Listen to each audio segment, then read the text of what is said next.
तुम्हारा दुकान लूटने के लिए आए हैं। पुलिस को फोन मत करना वरना गोली मार देंगे।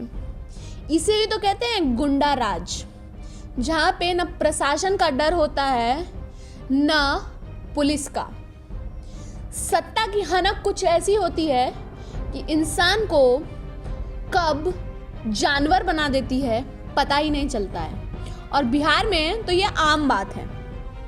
बाहुबली राज कुछ ऐसा चलता है, रंगदारी कुछ ऐसी चलती है कि इंसानियत पीछे रह जाती है। हम आपको एक और बाहुबली की कहानी सुनाएंगे और उस बाहुबली का नाम है सूरजभान सिंह।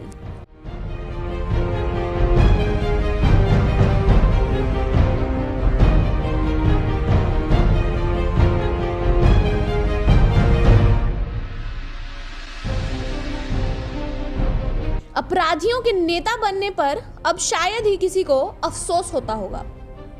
बिहार के बाहुबली डॉन सूरजभान सिंह इसका जीता जागता उदाहरण है। बिहार से लोक जनशक्ति पार्टी के पूर्व सांसद रहे सूरजभान सिंह अपने समय के दबंग हुआ करते थे। कहते हैं कि इनके गुर्गे इशारा मिलते ही बड़े से बड़े अपराध को चुटकियों में अंजाम देना शुरू कर देते थे। सूरजभान ने मोकामा से निर्दलीय चुनाव जीतकर विधानसभा में अपनी दस्तक दी थी। इसके बाद बलिया से निर्दलीय चुनाव जीत गए थे।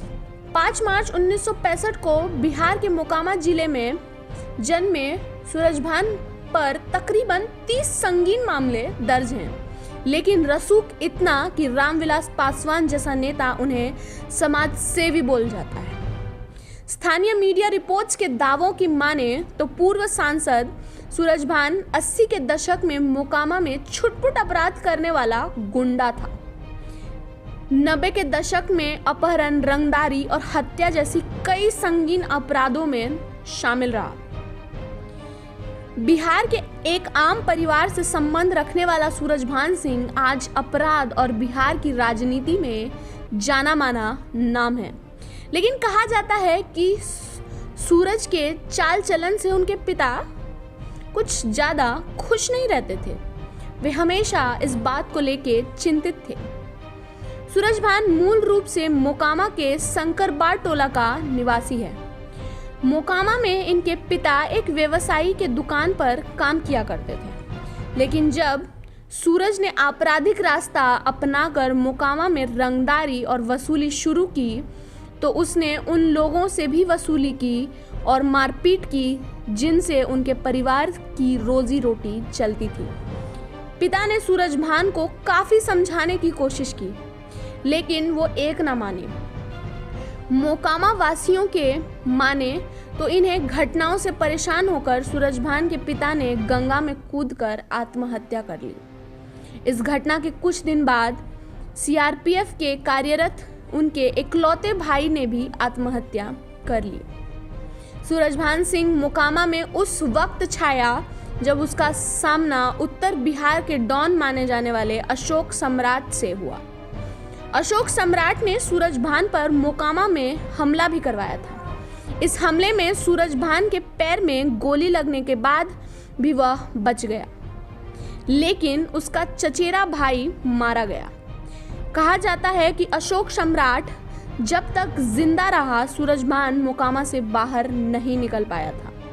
हाजीपुर में पुलिस मुठभेड़ में अशोक सम्राट मारे जाने के बाद सूरजभान ने अपने कार्यक्षेत्र का विस्तार किया।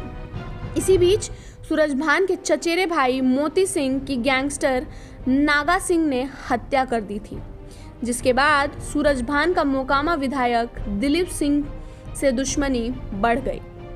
उस दौर में अपराधियों के हो रहे राजनीतिकरण में सूरजभान का भी नाम जुड़ गया। सूरजभान सिंह का नाम रामी सिंह हत्याकांड में भी सामने आया था।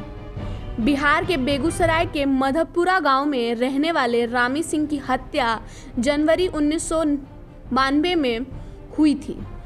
सुबह 5:30 बजे 4 लोगों ने गोली चलाकर रामी सिंह की हत्या कर दी थी। इस केस में सूरजभान सिंह का भी नाम आया। निचली कोर्ट ने उन्हें आजीवन कारावास की सजा सुना दी थी।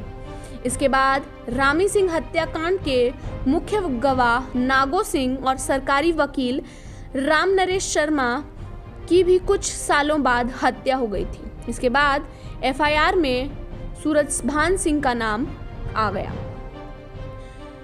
पूर्व मंत्री बृज बिहारी हत्याकांड में भी सूरजभान का बहुत बड़ा हाथ था।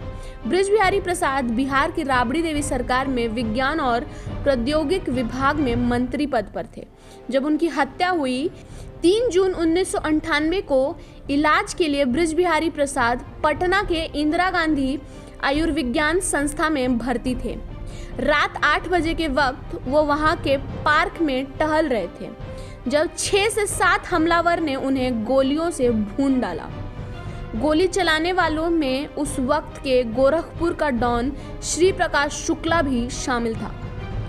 पुलिस ने इस मामले में सूरजभान सिंह को भी अभियुक्त बनाया था। 1998 के जून महीने में हुए इस हत्याकांड को लेकर उस समय भारी बवाल मचा था और बाद में इस मामले की जांच सीबीआई को सौंप दी गई थी। निचली अदालत ने अगस्त 2009 में सूरजभान सहित सारे आरोपियों को आजीवन कारावास और अर्थदंड दे दिया। हालांकि बाद में हाईकोर्ट ने सूरजभान को बरी कर दिया था।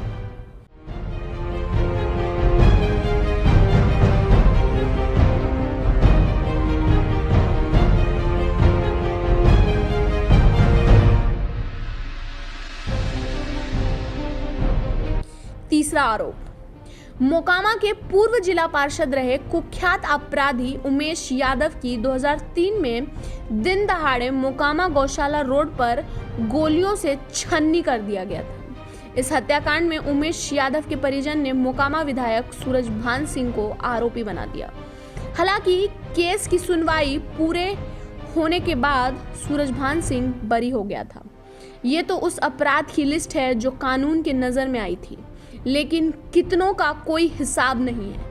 कहते हैं कि एक वक्त था जब सूरजभान सिंह के नाम से ही लोग डर जाते थे, लेकिन आज हालात ऐसे हैं कि फिलहाल सूरजभान सिंह पर चुनाव लड़ने पर रोक लगा दिया गया है। लेकिन इनकी पत्नी वीणा देवी बिहार मुंगेर सांसद रह चुकी हैं और बिहार के राजनीति में भी सक्रिय हैं। बाहुबली के बिना बिहार में राजनीति करना किसी भी विचारधारा वाले पार्टी के लिए शायद ही संभव है, लेकिन डॉन से कारोबारी बना मिर्जापुर वाला कालीन भैया कहता था कि डर की यही दिक्कत है, कभी भी खत्म हो सकता है। एक वक्त था जब लोग सूरजभान सिंह के नाम से डरते थे, लेकिन आज हालात ऐसे हैं सूरजभान की भी अब रंगदारी की जगह कारोबार में ज्यादा रुचि है। जेल जाने के बाद फिलहाल सूरजभान चुनाव लड़ने पर रोक है।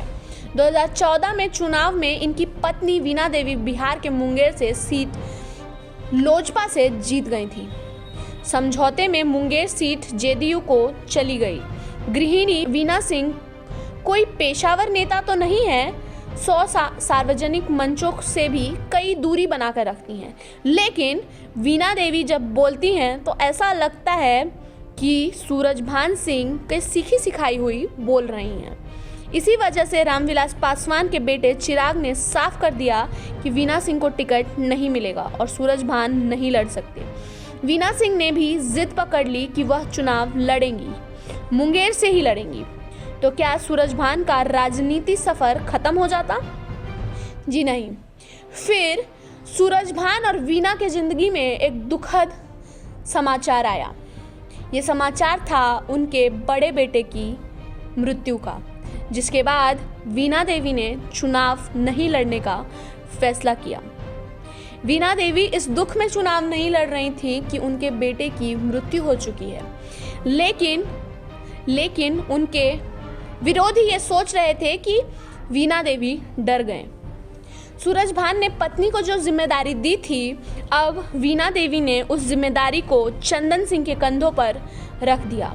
राहत की बात यह है कि चंदन बड़े ठेकेदार हैं, अपराध से उनका नाता नहीं। नवादा सीट से उनके सामने हैं बाहुबली राजबल्लभ सिंह यादव की पत्नी विभा देवी। राजबल्लभ यादव के नाबालिग से बलात्कार करने के आरोप में वो चुनाव नहीं लड़ पाए, लेकिन चंदन सिंह ने उनको हरा दिया और सूरजभान सिंह की जिम्मेदारी को बखूबी निभा रहे हैं। इसे ही कहते हैं कि रंगदार का परिवार रंगदार ही रहता है, चाहे आप उसको कितना भी सफ़ेद पोश क्यों ना बना दीजिए। आपको हमारी ये पेशकश कैसी लगी ये हमें कमेंट सेक्शन में बताइए। अगर आप हमारे वीडियो फेसबुक पे देख रहे हैं तो हमारे पेज को लाइक कीजिएगा। अगर आप हमारे वीडियो यूट्यूब पे देख रहे हैं तो हमारे चैनल को सब्सक्राइब कीजिएगा। आपका ये वीडियो देखने के लिए बहुत बहुत धन्यवाद।